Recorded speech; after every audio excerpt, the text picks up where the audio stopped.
ನಮಸ್ಕಾರ, ನೀವು ನೋಡ್ತಾ ಇದ್ದೀರಾ ಸುದ್ದಿ ಸಮಯ ನ್ಯೂಸ್ ಚಾನೆಲ್. ಇದು ಲೋಕಲ್ ಎಕ್ಸ್ಪ್ರೆಸ್. ನಾನು ಮಹಾರುದ್ರ ಡಾಕುಳಿಗಿ. ಇದೀಗ ಮುಖ್ಯಾಂಶಗಳು. ಬೀದರ್ ಪಶು ವೈದ್ಯಕೀಯ ವಿಶ್ವವಿದ್ಯಾಲಯದಲ್ಲಿ 12ನೇ ಘಟಿಕೋತ್ಸವ ಕಾರ್ಯಕ್ರಮ. ಪಶುಪಾಲನೆ ಹಾಗೂ ಮೀನುಗಾರಿಕೆ ಅಭಿವೃದ್ಧಿಪಡಿಸಿ ದೇಶವನ್ನು ಪ್ರಗತಿಯತ್ತ ಕೊಂಡೊಯ್ಯಬೇಕಿದೆ ಶ್ರೀ ತಾವರ್ಚಂದ್ ಗೆಹ್ಲೋಟ್. 13 ಚಿನ್ನದ ಪದಕ ಪಡೆದು ಸಂತಸ ತೋರಿದ ಹರಿಯಾಣದ ವಿದ್ಯಾರ್ಥಿನಿ ಕನ್ನಿಕಾ. 9 ಚಿನ್ನದ ಪದಕ ಪಡೆದ ರೈತನ ಮಗ ಕಿರಣ್. ಚಪ್ಪಾಳೆ ತಟ್ಟಿ ಪ್ರೋತ್ಸಾಹಿಸಿದ ಸಹಪಾಠಿಗಳು. ಸರ್ಕಾರಿ ಹುದ್ದೆಯಲ್ಲಿ ಅಕ್ರಮ ನೇಮಕಾತಿ ವಾಸನೆ. ಕಷ್ಟಪಟ್ಟು ಅಧ್ಯಯನ ಮಾಡಿದ ವಿದ್ಯಾರ್ಥಿಗಳಿಗೆ ಅನ್ಯಾಯ. ನ್ಯಾಯ ಒದಗಿಸಿಕೊಡಬೇಕಾದ ಅಧಿಕಾರಿಗಳೇ ಭ್ರಷ್ಟರಾದರೆ ಅರ್ಹ ಅಭ್ಯರ್ಥಿಗಳ ಆಯ್ಕೆ ಹೇಗೆ? ರೇವಣಸಿದ್ದ ಜಾಡರ್.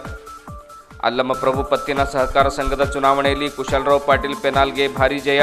ಬಸವ ಮಂಟಪದಲ್ಲಿ ಸಂಭ್ರಮಾಚರಣೆ ಮಾಡಿದ ನೂತನ ಪದಾಧಿಕಾರಿಗಳು. ವಿವಿಧ ಗಣ್ಯರಿಂದ ಸನ್ಮಾನ. 12ನೇ ಘಟಿಕೋತ್ಸವದ ನಿಮಿತ್ತ ಜಿಲ್ಲೆಗೆ ಆಗಮಿಸಿದ ಮಾನ್ಯ ರಾಜ್ಯಪಾಲರಿಂದ ದೇವಣಿ ಫಾರ್ಮ್ಗೆ ಭೇಟಿ. ಮುಖ್ಯಸ್ಥರಾದ ಪ್ರಕಾಶ್ ರಾಠೋಡ್ ಅವರಿಂದ ಸ್ವಾಗತ. ವಿವಿಧ ತಳಿಯ ಪಶುಗಳ ವೀಕ್ಷಣೆ. ವಾರ್ತೆಗಳ ವಿವರ. ಕರ್ನಾಟಕ ಪಶು ವೈದ್ಯಕೀಯ ಪಶು ಹಾಗೂ ಮೀನುಗಾರಿಕೆಗಳ ವಿಜ್ಞಾನಗಳ ವಿಶ್ವವಿದ್ಯಾಲಯದಲ್ಲಿ 12ನೇ ಘಟಿಕೋತ್ಸವ ಕಾರ್ಯಕ್ರಮ ಅತ್ಯಂತ ಸಂಭ್ರಮ ಮತ್ತು ಸಡಗರದಿಂದ ಜರುಗಿತು. ಗೌರವಾನ್ವಿತ ಮಾನ್ಯ ಘನತೆವೆತ್ತ ರಾಜ್ಯಪಾಲರಾದ ಶ್ರೀ ಥಾವರ್ಚಂದ್ ಗೆಹ್ಲೋಟ್ ಅವರು ಕಾರ್ಯಕ್ರಮವನ್ನು ಉದ್ಘಾಟಿಸಿ ತಮ್ಮ ವಿಚಾರಗಳನ್ನು ಮಂಡಿಸುತ್ತಾ, ಹಾಲು ಉತ್ಪಾದನೆಯಲ್ಲಿ ಭಾರತ ದೇಶ ವಿಶ್ವದಲ್ಲೇ ಪ್ರಥಮ ಸ್ಥಾನದಲ್ಲಿದ್ದು, ದೇಶದಲ್ಲಿ ಕರ್ನಾಟಕ ರಾಜ್ಯವು 4ನೇ ಸ್ಥಾನದಲ್ಲಿದೆ. ಹಾಲಿನ ಗುಣಮಟ್ಟ ಹೆಚ್ಚಿಸಲು ಹಾಗೂ ಹಾಲಿನಿಂದ ತಯಾರಾಗುವ ಉತ್ಪನ್ನಗಳನ್ನು ಅಭಿವೃದ್ಧಿಪಡಿಸಲು ಇಲ್ಲಿ ಅಧ್ಯಯನ ಮಾಡಿದ ವಿದ್ಯಾರ್ಥಿಗಳಿಗೆ ಹೆಚ್ಚಿನ ಜವಾಬ್ದಾರಿ ಇದೆ ಎಂದು ಗೆಹ್ಲೋಟ್ ಅವರು ವಿದ್ಯಾರ್ಥಿಗಳಿಗೆ ಅವರ ಜವಾಬ್ದಾರಿಯ ಕುರಿತು ಅರಿವು ಮೂಡಿಸಿದರು. ದೇಶದ ಆರ್ಥಿಕ ಪ್ರಗತಿಯಲ್ಲಿ ಹೈನುಗಾರಿಕೆ, ಮೀನುಗಾರಿಕೆ ಹಾಗೂ ಕೃಷಿ ಉತ್ಪಾದನೆ, ಪಶುಸಂಗೋಪನೆ ಮಹತ್ವದ ಪಾತ್ರ ವಹಿಸುತ್ತವೆ. ಭಾರತ ಕೃಷಿ ಪ್ರಧಾನ ದೇಶವಾಗಿರುವುದರಿಂದ ಪಶುಪಾಲನೆ ಹಾಗೂ ಮೀನುಗಾರಿಕೆಗಳ ಮೂಲಕ ಅಭಿವೃದ್ಧಿಯ ಪಥದೆಡೆಗೆ ಚಲಿಸುವಂತೆ ಮಾಡಬೇಕಿದೆ. ವಿದ್ಯಾರ್ಥಿಗಳು ತಮ್ಮ ಸತತ ಪ್ರಯತ್ನದಿಂದ ಹೊಸ ಸಂಶೋಧನೆ ಮಾಡಿ ಸಾಧನೆಯತ್ತ ತಮ್ಮ ದಾಪುಗಾಲು ಹಾಕಬೇಕಿದೆ ಎಂದು ಹೇಳಿದರು.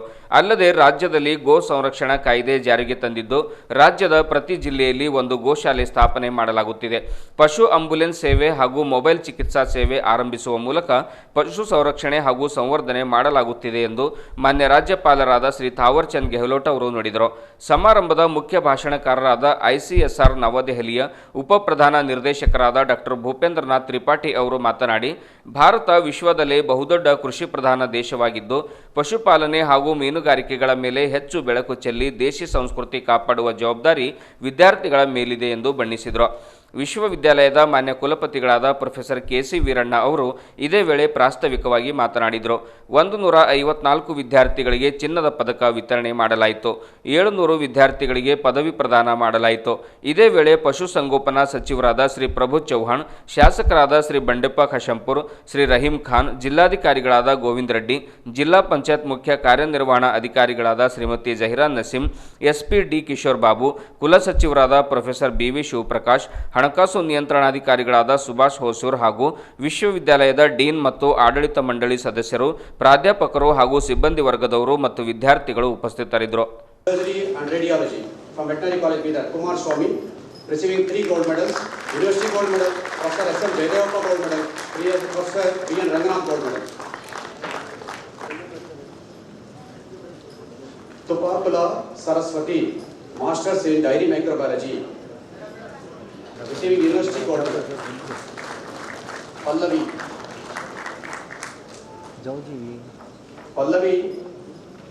Masters in Veterinary Surgery and Radiology from Veterinary College Peter, receiving University gold medal, and Professor S.M. Jayadevappa gold medal.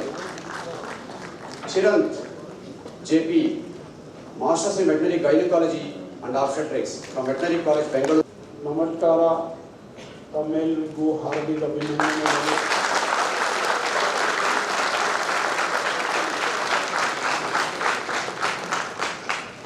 विश्वविद्यालय के इस दीक्षांत समारोह में आप सब लोगों के बीच में आकर के बहुत प्रसन्नता हो रही है। निश्चित रूप से ये विश्वविद्यालय पशु चिकित्सा, पशु डेयरी और मत्स्य विज्ञान के क्षेत्रों में अनुसंधान और शिक्षा तथा ग्रामीण मुखी औद्योगिक विकास के उद्देश्य से काम कर रहा है। और मुझे ये कहते हुए भी खुशी हो रही है ये विश्वविद्यालय सक्रियता से काम करते हुए अपने उद्देश्यों की पूर्ति करने में सफलता प्राप्त कर रहा है। मैं इस विद्यालय परिवार को मेरी ओर से हार्दिक बधाई और शुभकामनाएं देता हूँ। आज जिन छात्रगणों को डॉक्टरेट की उपाधि मिली है, गोल्ड मेडल मिले हैं और बाकी को उपाधि मिलने वाली है, मैं ऐसे सभी महानुभावों को, सभी छात्रगणों को मेरी ओर से बधाई और शुभकामनाएं देता हूं। उनके उज्जवल भविष्य की कामना करता हूं। आप और हम सब जानते हैं अपना देश कृषि प्रधान देश है और कृषि प्रधान के साथ साथ देश में पशुपालन, मत्स्य पालन आदि जानवरों के पालन की भी परंपरा अपने देश में प्रचलित है। देश की आबादी का अधिकांश हिस्सा कृषि और पशुपालन पर निर्भर है। आर्थिक दृष्टि से कृषि देश की अर्थव्यवस्था में अहम भूमिका निभाती है। हमारे सामने इन क्षेत्रों के लिए कई चैलेंजेस हैं, कई चुनौतियां हैं। आज जिन छात्र छात्राओं को उपाधि मिली है, मैं सोचता हूं उनका अधिक जिम्मेदारी होगी कि वो इन चुनौतियों का अध्ययन किया है, आगे भी करें और उन चुनौतियों को हल करने के लिए प्रयास करें। कृषि के क्षेत्र में वैज्ञानिक बनना। Ladies and gentlemen, very good morning and very warm greetings from Indian Council of Agricultural Research. Dear students, this is a mega event for you, which you will always like to cherish. This is a very important and memorable moment in your life, in the calendar of any institution, and also it's a vital landmark in the career plan of any student, and indeed for everyone connected to the pursuit of knowledge. It's a matter of immense pleasure for me to be part of this celebration at this occasion, very auspicious occasion of the convocation of Karnataka Veterinary Animal and Fishery Universities, which was established for mankind through services to livestock and fishery about 17 years ago, and since then it has been serving the state and the country. I take this opportunity to compliment worthy Vice Chancellors, members of Board of Management, officers of university, faculty members, students and staff of university, and all those who have contributed in building the university and promoting good education at this institution. I congratulate the graduating students for their performance and the faculty members for shaping the young minds during their stay in the university.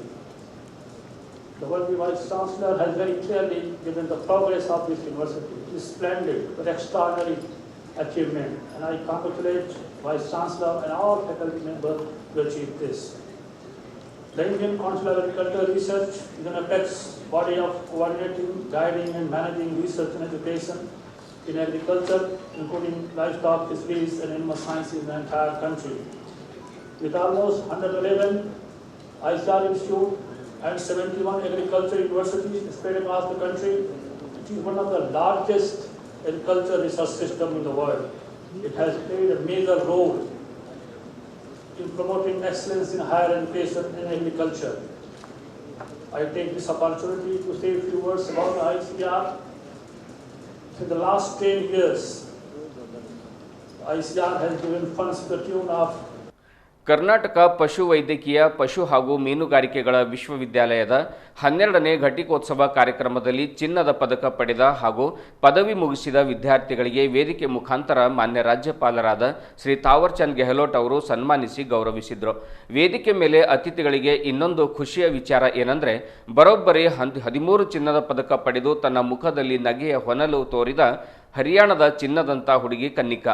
ಸುಮಾರು 13 ಚಿನ್ನದ ಪದಕ ಪಡೆಯಲು ವೇದಿಕೆಗೆ ಕನ್ನಿಕಾ ಆಗಮಿಸುತ್ತಿದ್ದಂತೆ ಸಮಾರಂಭದಲ್ಲಿ ಕರತಾಡನದ ಮೂಲಕ ಪ್ರೇರಣೆ ನೀಡಿದ ಸಹಪಾಠಿಗಳು. ವೇದಿಕೆ ಮೇಲೆ ಅತಿಥಿಗಳ ಮೂಲಕ ಈ ಚಿನ್ನದ ಹುಡುಗಿಗೆ ಶುಭಾಶಯಗಳ ಮಹಾಪುರವೇ ಹರಿದು ಬಂತು. ಒಂದೆಡೆ ಹರಿಯಾಣ ಹುಡುಗಿ 13 ಚಿನ್ನಕ ಪಡೆದರೆ ಇನ್ನೊಂದು ಕಡೆ ಕರ್ನಾಟಕದ ಬೆಳಗಾವಿಯ ಹಾರೋಗೇರಿ ಗ್ರಾಮದ ಕಿರಣ್ ಕೂಡ 9 ಚಿನ್ನದ ಪದಕ ಪಡೆದು ರಾಜ್ಯಕ್ಕೆ ಕೀರ್ತಿ ತಂದಿದ್ದಾನೆ.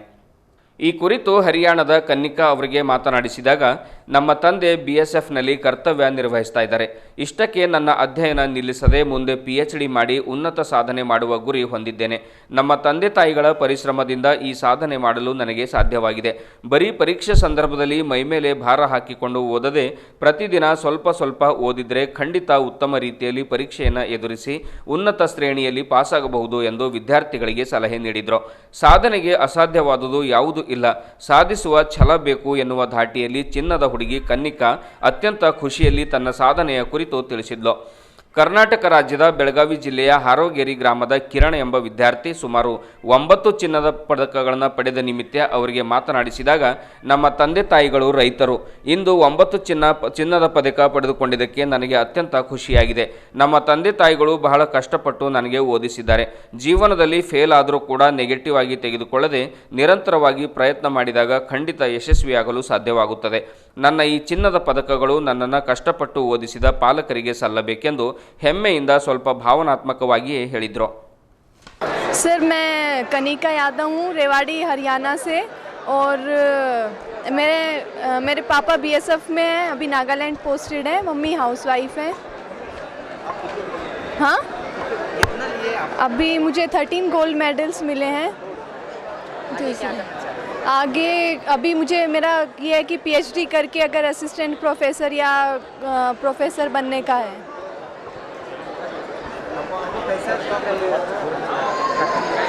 बहुत अच्छा लग रहा है ऑब्वियसली. और हाँ, और ये सब मतलब कि मेरे टीचर्स की वजह से हो पाया, पेरेंट्स और फ्रेंड्स की वजह से हो पाया. फ्यूचर में मतलब यही है कि कंसिस्टेंट स्टडी, मतलब कि ये एक नहीं कि आप एक दिन एक रात से पहले ही करके सब कुछ कर सकते हो, पर रोज़ थोड़ा पढ़ोगे तो कितना कोई डिफ़िकल्ट नहीं है. आप इंजॉय भी कर सकते हो, साथ में पढ़ भी सकते हो. ಸರ್, ನನ್ನ ಹೆಸರು ಕಿರಣ್ ದರೂರ್ ಅಂತ.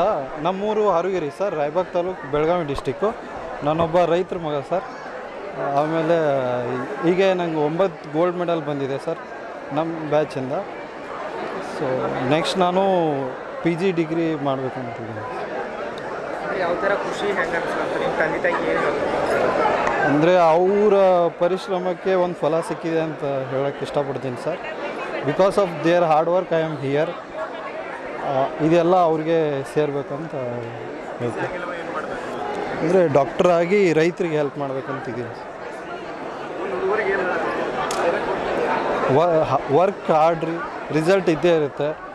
ಫೇಲ್ ಆದರೂ ಅದನ್ನು ನೆಗೆಟಿವ್ ಆಗಿ ತೊಗೋಬಾರ್ದು. ಇನ್ನೊಂದು ಪಾತ್ ಇರುತ್ತೆ, ಮುಂದೆ ಹೋಗಿ ಅಷ್ಟೇ. ಥ್ಯಾಂಕ್ಸ್, ಎಲ್ಲ ಕೊಟ್ಟಿದ್ದಾರೆ ಪಾಪ, ಏನೂ ಕಡಿಮೆ ಮಾಡಿಲ್ಲ. ಏನು ಜಾಬ್ ಮಾಡ್ತಾರೆ? ರೈತರು ಸರ್, ಇಬ್ಬರು ಅಗ್ರಿಕಲ್ಚರ್. ಇಡೀ ರಾಜ್ಯದಾದ್ಯಂತ ಸರ್ಕಾರಿ ಹುದ್ದೆಗಳ ನೇಮಕಾತಿಯಲ್ಲಿ ಅಕ್ರಮ ನಡೆಯುತ್ತಿರುವುದು ಮೇಲ್ನೋಟಕ್ಕೆ ಕಂಡುಬರುತ್ತಿದೆ. ಸಹಾಯಕ ಪ್ರಾಧ್ಯಾಪಕರ ಆಯ್ಕೆ, PSI ನೇಮಕಾತಿ, ಹೀಗೆ ಅನೇಕ ಸರ್ಕಾರಿ ಹುದ್ದೆಗಳ ನೇಮಕಾತಿಯಲ್ಲಿ ಈ ರೀತಿ ಅಧಿಕಾರಿಗಳೇ ಭ್ರಷ್ಟತೆ ನಡೆಸಿದರೆ ಅರ್ಹ ಅಭ್ಯರ್ಥಿಗಳ ಆಯ್ಕೆ ಅಸಾಧ್ಯ ಎಂದು ಅಖಿಲ ಭಾರತೀಯ ವಿದ್ಯಾರ್ಥಿ ಪರಿಷತ್ತಿನ ರಾಷ್ಟ್ರೀಯ ಕಾರ್ಯಕಾರಿಣಿ ಸದಸ್ಯರಾದ ರೇವಣಸಿದ್ದ ಜಾಡರ್ ಅವರು ಬೇಸರ ವ್ಯಕ್ತಪಡಿಸಿದರು. ಉನ್ನತ ಹುದ್ದೆಯಲ್ಲಿರುವ ಅಧಿಕಾರಿಗಳೇ ಈ ರೀತಿ ಅಕ್ರಮ ಎಸಗಿದರೆ ಇಂಥವರಿಂದ ನ್ಯಾಯ ಬಯಸುವುದು ಹಾಗೂ ಸಮಾಜದಲ್ಲಿ ಪರಿವರ್ತನೆ ಬಯಸುವುದು ಅಸಾಧ್ಯವಾದ ಮಾತು. ಆದ್ದರಿಂದ ಭ್ರಷ್ಟಾಚಾರ ಎಸಗಿದವರು ಯಾರೇ ಆಗಿರಲಿ ಅಂಥವರ ವಿರುದ್ಧ ಸರ್ಕಾರ ಕಠಿಣ ಕ್ರಮ ಕೈಗೊಳ್ಳಬೇಕು. ಇಲ್ಲವಾದರೆ ABVP ವತಿಯಿಂದ ಮುಂದಿನ ದಿನಗಳಲ್ಲಿ ಬೃಹತ್ ಪ್ರತಿಭಟನೆ ನಡೆಸಲಾಗುವುದು ಎಂದು ಜಾಡರ್ ಅವರು ಎಚ್ಚರಿಕೆಯನ್ನು ನೀಡಿದರು. ಇವತ್ತು ಇಡೀ ರಾಜ್ಯಾದ್ಯಂತ ಏನು ಸರ್ಕಾರಿ ಹುದ್ದೆಗಳ ನೇಮಕದಲ್ಲಿ ಸಾಕಷ್ಟು ಭ್ರಷ್ಟಾಚಾರ ಮತ್ತು ಅಕ್ರಮ ನೇಮಕ ನಡೆದಿದೆ ಅಂತಕ್ಕಂಥದ್ದು ಮೇಲ್ನೋಟಕ್ಕೆ ಕಾಣಿಸ್ತಾ ಇದೆ. ಏನು ಕರ್ನಾಟಕ ಲೋಕಸೇವಾ ಆಯೋಗ ನೇಮಕಾತಿ ಪ್ರಕ್ರಿಯೆಯಲ್ಲಾಗಿರ್ಬೋದು, ಪೊಲೀಸ್ ನೇಮಕಾತಿ ಪ್ರಕ್ರಿಯೆಯಲ್ಲಾಗಿರ್ಬೋದು, ಇವೆರಡು ಪ್ರಕರಣಗಳು ಮಾಸು ಮುನ್ನವೇ ಏನು ರಾಜ್ಯದಲ್ಲಿ 1242 ಸಹಾಯಕ ಪ್ರಾಧ್ಯಾಪಕರ ನೇಮಕವಾಗಿತ್ತು. ಆ ನೇಮಕದಲ್ಲೂ ಕೂಡ ಅಕ್ರಮ ನಡೆದಿದೆ ಅಂತಕ್ಕಂಥದ್ದು ಮೇಲ್ನೋಟಕ್ಕೆ ಕಾಣಿಸ್ತಾ ಇದೆ. ಗೊತ್ತೆಲ್ಲೋ ಒಂದು ಕಡೆ ಪ್ರಾಮಾಣಿಕವಾದ ಅಧ್ಯಯನ ಮಾಡ್ತಕ್ಕಂಥ ವಿದ್ಯಾರ್ಥಿಗಳೇ ಅನ್ಯಾಯವಾಗ್ತಾ ಇದೆ. ಏನು ಇವತ್ತು ಗ್ರಾಮೀಣ ಭಾಗದ ಬಡ ಪ್ರತಿಭಾವಂತ ವಿದ್ಯಾರ್ಥಿಗಳು ಕಷ್ಟಪಟ್ಟು ಓದಿ ಸರ್ಕಾರಿ ಹುದ್ದೆಯನ್ನು ಹಿಡಿಬೇಕು ಅಂತಕ್ಕಂಥ ಏನು ಆಕಾಂಕ್ಷೆ ಇಟ್ಕೊಂಡು ಇವತ್ತು ಸಾಕಷ್ಟು ಹಗಲು ರಾತ್ರಿ ಅನ್ನದೇ ಶ್ರಮವನ್ನು ವಹಿಸಿ ಇವತ್ತು ಪರೀಕ್ಷೆಯನ್ನು ಬರ್ತಕ್ಕಂಥದ್ದು ನಾವು ಕಾಣ್ತಾ ಇದ್ದೇವೆ. ಆದರೆ ಇತ್ತೀಚಿನ ಏನು ರಾಜ್ಯದಲ್ಲಿ ನಡೀತಕ್ಕಂಥ ಬೆಳವಣಿಗೆ ಕಂಡ್ರೆ ಗೊತ್ತೆಲ್ಲೋ ಒಂದು ಕಡೆ ಪ್ರಾಮಾಣಿಕ ವಿದ್ಯಾರ್ಥಿಗಳಿಗೆ ಎಲ್ಲೋ ನೋವನ್ನುಂಟು ಮಾಡಿದೆ. ಇವತ್ತು ಏನು ರಾಜ್ಯದಲ್ಲಿ ನಡೀತಕ್ಕಂಥ ಈ ಒಂದು ಭ್ರಷ್ಟಾಚಾರದಲ್ಲಿ ವಿಶೇಷವಾಗಿ ಏನು ಲೋಕಸೇವಾ ಆಯೋಗದ ನೇಮಕದಲ್ಲಾಗಿರ್ತಕ್ಕಂಥ ಭ್ರಷ್ಟಾಚಾರ ಆಗಿರ್ಬೋದು, ಒಂದು ಅಕ್ರಮ ನೇಮಕ ಪ್ರಕ್ರಿಯೆ ಆಗಿರ್ಬೋದು, ಇವತ್ತು ಪೊಲೀಸನ ನೇಮಕ ಪ್ರಕ್ರಿಯೆಗಳಾಗಿರ್ಬೋದು, ಇವತ್ತೇನು ಶಿಕ್ಷಕ ಮಕ್ಕಳ ಭವಿಷ್ಯವನ್ನು ರೂಪಿಸ್ತಕ್ಕಂಥ ಯಾವ ಒಂದು ಶಿಕ್ಷಕನೂ ಕೂಡ ಇವತ್ತೆಲ್ಲೋ ಒಂದು ಕಡೆ ಒಂದು ಅಕ್ರಮವಾಗಿ ನೇಮಕಗೊಳ್ತಕ್ಕಂಥದ್ದು ಎಲ್ಲೋ ಒಂದು ಬೇಸರ ಸಂಗತಿಯಾಗಿದೆ. ಮುಂದಿನ ದಿನಗಳಲ್ಲಿ ನಾವು ಇಂಥ ಒಂದು ಶಿಕ್ಷಕನಿಂದ ಸಮಾಜವನ್ನು ಪರಿವರ್ತನೆ ಬಯಸಲಿಕ್ಕೆ ಕಷ್ಟವಾಗ್ತದೆ ಅಂತಕ್ಕಂಥದ್ದು ಮೇಲ್ನೋಟಕ್ಕೆ ಕಾಣಿಸ್ತಾ ಇದೆ. ಹಾಗಾಗಿ ಈ ವಿಷಯವನ್ನು ಗಂಭೀರವಾಗಿ ಪರಿಗಣಿಸಿ, ಯಾಕಂದರೆ ಇವತ್ತೆಲ್ಲೋ ಒಂದು ಕಡೆ ರಾಜ್ಯದಲ್ಲಿ ಯಾವ ಒಂದು ರಾಜ್ಯದ ಒಂದು ಆಡಳಿತವನ್ನು ಸುವ್ಯವಸ್ಥೆಯಲ್ಲಿರ್ತಕ್ಕಂಥ ಪ್ರಮುಖ ಅಧಿಕಾರಿಗಳೇ ಇವತ್ತೇನು ಭ್ರಷ್ಟಾಚಾರದ ಮೂಲಕ ಒಂದು ಅಕ್ರಮ ನೇಮಕಗೊಂಡಲ್ಲಿ ಇವತ್ತು ವ್ಯವಸ್ಥೆ ಹಳ್ಳ ಹಿಡಿತದೆ. ಹಾಗಾಗಿ ತಕ್ಷಣ ಈ ವಿಷಯವನ್ನು ಗಂಭೀರವಾಗಿ ಪರಿಗಣಿಸಿ ಸರ್ಕಾರ ಉನ್ನತ ಮಟ್ಟದ ತನಿಖೆ ನಡೆಸಿ ಯಾರೇ ಆಗಿದ್ರು, ಎಂತಹ ಮಹಾ ದೊಡ್ಡ ವ್ಯಕ್ತಿ ಆಗಿದ್ರೂ ಕೂಡ ಅವರನ್ನು ಬಂಧಿಸಿ ಕಠಿಣ ಕ್ರಮವನ್ನು ಕೈಗೊಳ್ಳಬೇಕು. ಮುಂದಿನ ದಿನಗಳಿಂದ ಪರೀಕ್ಷೆಗಳಲ್ಲಿ ಅಕ್ರಮ ನಡೆದಂತೆ ನೋಡ್ಕೊಳ್ಬೇಕು. ಜೊತೆಗೆ ಇವತ್ತೇನು ನೇಮಕ ಆಗಿರ್ಬೋದು, ಒಂದು ಪರೀಕ್ಷೆ ನಡೆಸೋದಾಗಿರ್ಬೋದು, ಪ್ರಾಮಾಣಿಕವಾಗಿ ಪಾರದರ್ಶಕವಾಗಿ ನಡೆದಲ್ಲಿ ಮಾತ್ರ ಒಂದು ಮುಂದಿನ ದಿನಗಳಲ್ಲಿ ಒಬ್ಬ ಆದರ್ಶ ವ್ಯಕ್ತಿ, ಉತ್ತಮ ವ್ಯಕ್ತಿ ಒಂದು ಅರ್ಹ ಹುದ್ದೆಗೆ ನೇಮಕ ಆಗ್ಲಿಕ್ಕೆ ಸಾಧ್ಯ ಅದ. ಅಂತಹ ಒಂದು ವ್ಯಕ್ತಿಯಿಂದ ನಾವು ಸಮಾಜದಲ್ಲಿ ಪರಿವರ್ತನೆ ಕೂಡ ಬಯಸಲಿಕ್ಕೆ ಸಾಧ್ಯ ಅದ. ಹಾಗಾಗಿ ಈ ನಿಟ್ಟಿನಲ್ಲಿ ಸರ್ಕಾರವನ್ನು ಒಂದು ದಿಟ್ಟ ಹೆಜ್ಜೆ ಇಡಬೇಕು. ಮುಂದಿನ ದಿನಗಳಲ್ಲಿ ಯಾವುದೇ ಒಂದು ಪರೀಕ್ಷೆ ಆಗಿರ್ಬೋದು, ಯಾವುದೇ ಒಂದು ಸರ್ಕಾರಿ ಹುದ್ದೆ ನೇಮಕವಾಗಿರ್ಬೋದು, ಅದು ಪಾರದರ್ಶಕ ನಡೀಬೇಕು ಮತ್ತು ಅದು ನಿಯಮಿತವಾಗಿ ನಿಯಮದಂತೆ ನಡೀಬೇಕಂತಕ್ಕಂಥದ್ದು ಒಬ್ಬ ವಿದ್ಯಾರ್ಥಿ ಪರಿಷತ್ತಿನ ಕಾರ್ಯಕರ್ತನಾಗಿ ಆಗ್ರಹ ಮಾಡ್ತಾ ಇದ್ದೇನೆ. ಇಲ್ಲವಾದಲ್ಲಿ ಮುಂದಿನ ದಿನಗಳಲ್ಲಿ ಒಂದು ಈ ಬೃಹತ್ ಪ್ರತಿಭಟನೆ ಕೈಗೊಳ್ಳಲಾಗಿ ಈ ಸಂದರ್ಭದಲ್ಲಿ ಎಚ್ಚರಿಸ್ತಾ ಇದ್ದೇನೆ. ಸುದ್ದಿ ಸಮಯದಲ್ಲಿ ಇದೀಗ ಚಿಕ್ಕದೊಂದು ವಿರಾಮ.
ವಿರಾಮದ ನಂತರ ಮತ್ತೆ ಸುದ್ದಿ ಸಮಯ ವಾರ್ತೆಗಳಿಗೆ ಸ್ವಾಗತ. ಅಲ್ಲಮಪ್ರಭು ಪತ್ತಿನ ಸಹಕಾರ ಸಂಘದ ವತಿಯಿಂದ ನಡೆದ ಚುನಾವಣೆಯಲ್ಲಿ ಕುಶಲರಾವ್ ಪಾಟೀಲ್ ಖಾಜಾಪುರ್ ಅವರ ಪೆನಾಲ್ಗೆ ಜಯ ಸಿಕ್ಕಿದೆ. ಒಟ್ಟು 1335 ಮತಗಳಲ್ಲಿ 505 ಮತಗಳನ್ನು ಮತದಾರರು ಚಲಾವಣೆ ಮಾಡಿದ್ದಾರೆ. ಅವುಗಳಲ್ಲಿ ಅಪ್ಪಾರಾವ್ ಪಾಟೀಲ್ 439, ಕುಶಲರಾವ್ ಪಾಟೀಲ್ 447, ಪ್ರವೀಣ್ ಬಡ್ಡನೋರ್ 434, ಬಸವಕುಮಾರ್ ಪಾಟೀಲ್ 447, ವಿವೇಕಾನಂದ್ ಪಟ್ನೆ 436, ಸಂಜೀವ್ ಕುಮಾರ್ ಪಾಟೀಲ್ 430 ಸೇರಿದಂತೆ ಇಡೀ ಪೆನಾಲ್ಗೆ ಜಯ ಲಭಿಸಿದ ನಿಮಿತ್ತ ಬಸವ ಮಂಟಪದಲ್ಲಿ ಸಂಭ್ರಮಾಚರಣೆಯನ್ನು ಸಿಹಿ ಹಂಚುವ ಮೂಲಕ ಆಚರಿಸಲಾಯಿತು ಎಂದು ನೂತನವಾಗಿ ಆಯ್ಕೆಯಾದ ಸಂಜೀವ್ ಕುಮಾರ್ ಪಾಟೀಲ್ ಅವರು ತಿಳಿಸಿದರು. ಇದೇ ವೇಳೆ ಅಲ್ಲಮಪ್ರಭು ಪತ್ತಿನ ಸಹಕಾರ ಸಂಘದ ನೂತನ ಪದಾಧಿಕಾರಿಗಳು ಹಾಗೂ ಸಿಬ್ಬಂದಿ ವರ್ಗದವರು ಉಪಸ್ಥಿತರಿದ್ದರು. ನೂತನವಾಗಿ ಗೆಲುವು ಸಾಧಿಸಿದ ಪದಾಧಿಕಾರಿಗಳಿಗೆ ವಿವಿಧ ಮುಖಂಡರು ಗೌರವ ಸನ್ಮಾನವನ್ನು ನೆರವೇರಿಸಿದರು. 1335ರಲ್ಲಿ 505 ವೋಟಿಂಗ್ ಆಗ್ತು. ಅದರಲ್ಲಿ 434, 440, 430 ಹೀಗೆ ಎಲ್ಲರೂ ಇದ್ದು ಸುಮಾರು 9 ಜನ ಎಲ್ಲರೂ 430, 40, 48 ಹೀಗೆ ಎಲ್ಲ ಇದಾಗಿದ್ದಾರೆ. ಎದುರಾಳಿಗಳನ್ನು ಕೇವಲ 37, 29 ತಗೊಂಡಿದ್ದಾರೆ. ಅದೇ ಮಹಿಳಾ ಕ್ಷೇತ್ರದಲ್ಲಿ ಕೇವಲ 21 ಓಟವನ್ನು ತಗೊಂಡಿದ್ದಾರೆ ಎದುರಾಳಿಗಳು. ನಮ್ಮವರು ಗೆದ್ದಿದವರು 465 ಇಬ್ಬರು ಮಹಿಳೆಯರು ಗೆದ್ದಿದ್ದಾರೆ. ಇದಕ್ಕೆ ಎಲ್ಲ ಮತ್ತೊಮ್ಮೆ ಸದಸ್ಯರಿಗೆ ಅಭಿನಂದನೆಗಳನ್ನು ಸಲ್ಲಿಸುತ್ತೇನೆ. ಕರ್ನಾಟಕ ಪಶುವೈದ್ಯಕೀಯ ವಿಶ್ವವಿದ್ಯಾಲಯದ 12ನೇ ಘಟಿಕೋತ್ಸವದ ನಿಮಿತ್ತ ಮಾನ್ಯ ಘನತೆವೆತ್ತ ರಾಜ್ಯಪಾಲರು ಬೀದರ್ ಜಿಲ್ಲೆಗೆ ಆಗಮಿಸಿರುವ ನಿಮಿತ್ತ ಇಲ್ಲಿಯ ಹಳ್ಳಿಕೇಡ್ ಬಿ ಸಮೀಪದಲ್ಲಿರುವ ಸಿಂಧಬಂದಿಗೆಯ ದೇವಣಿ ಫಾರಂಗೆ ಭೇಟಿ ನೀಡಿದರು. ಫಾರಂಗೆ ಆಗಮಿಸಿದ ಮಾನ್ಯ ರಾಜ್ಯಪಾಲರಿಗೆ ಇಲ್ಲಿಯ ಮುಖ್ಯಸ್ಥರಾದ ಶ್ರೀ ಪ್ರಕಾಶ್ ರಾಠೋಡ್ ಅವರು ಹೂಗುಚ್ಛ ನೀಡುವುದರ ಮುಖಾಂತರ ಮಾನ್ಯ ಗವರ್ನರ್ ಅವರಿಗೆ ಭವ್ಯ ಸ್ವಾಗತವನ್ನು ಕೋರಿದರು. ಬಳಿಕ ಅಲ್ಲಿಯ ವಿವಿಧ ಸಮಸ್ಯೆಗಳ ಕುರಿತು ಪ್ರಗತಿ ಪರಿಶೀಲನೆಯನ್ನು ನಡೆಸಿದರು.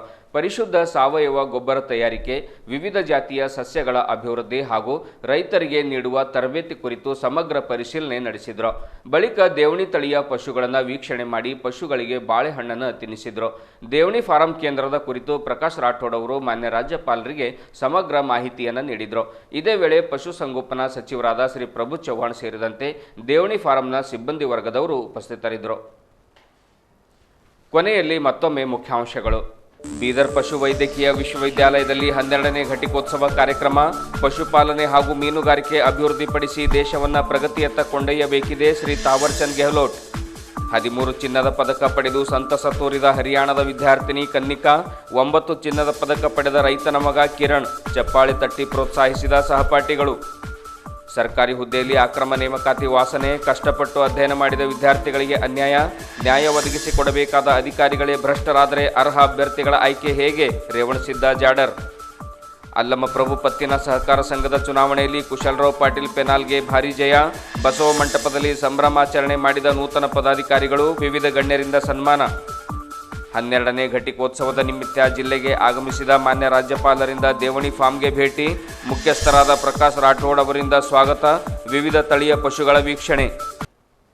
ಇದುವರೆಗೂ ಸುದ್ದಿ ಕೊಟ್ಟಿರುವ ನಾನು ಮಹಾರುದ್ರ ಡಾಕುಳಿಗಿ. ಮತ್ತೆ ಮುಂದಿನ ವಾರ್ತೆಗಳೊಂದಿಗೆ ಭೇಟಿಯಾಗೋಣ. ವಂದನೆಗಳು.